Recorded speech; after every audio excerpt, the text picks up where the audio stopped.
Hi class, I'm just continuing where we left off, and the only part that I added is I wrote the output for x minus the mean squared times f, which is this portion here.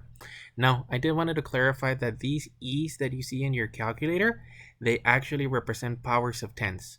So technically e6, you actually write it in scientific notation in this format where you're using the times 10 to the 6, and then also and on the last one the times 10 to the 6, and that just represents a value that is very large, and what the calculator is doing is putting the e to let us know that that's actually powers of 10. So all I need you to do is transfer it and then change the actual e to 10, and then if it's a positive value, you put an exponent of 6. If it's a negative, you put an exponent of a negative 6.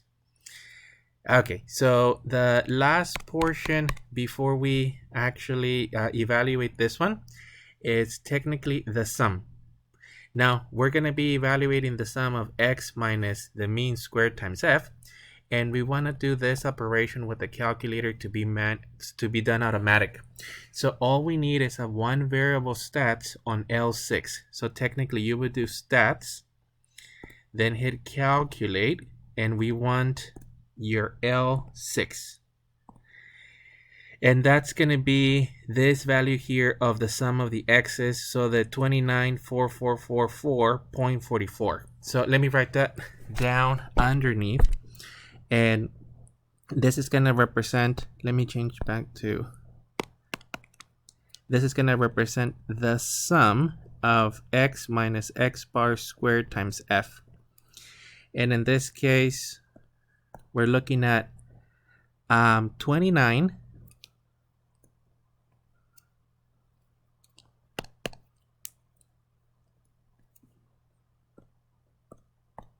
and then we have 1, 2, 3, 4, 5. I'm counting 5 fours. So 1, 2, 3, 4, 5, and then technically 0.44.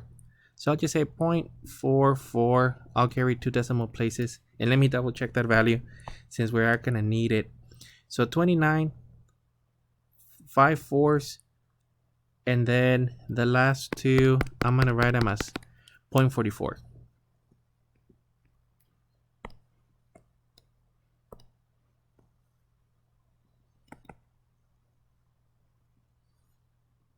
Okay, it appears that I cannot erase that from my screen. My apologies. Okay, so this is how we're going to evaluate the actual variance. So in this case, our final output was the 29,444.44. And let me double check 1, 2, 3, 4, 5. And we're going to be dividing by 17. Now, we're dividing by 17 because we're technically looking at the data set, and the data set is seen as a sample. So in this case, you do this portion of the sum of the frequencies minus 1. So going back here, some of the frequencies were 18. We're going to be dividing by technically 17. And this is going to give us the following value. So 29.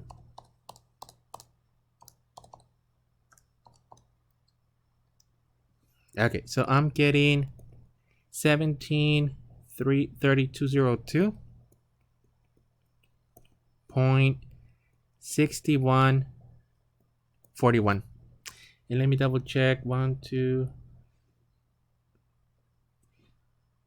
And then for the actual standard deviation, we would simply do the following. So this would be the value of S, and this is equal to the square root of the actual sum of x minus x bar squared times f divided by n minus 1. And in this case, you're just going to take the square root of the previous answer. So this is 17,3202.6141.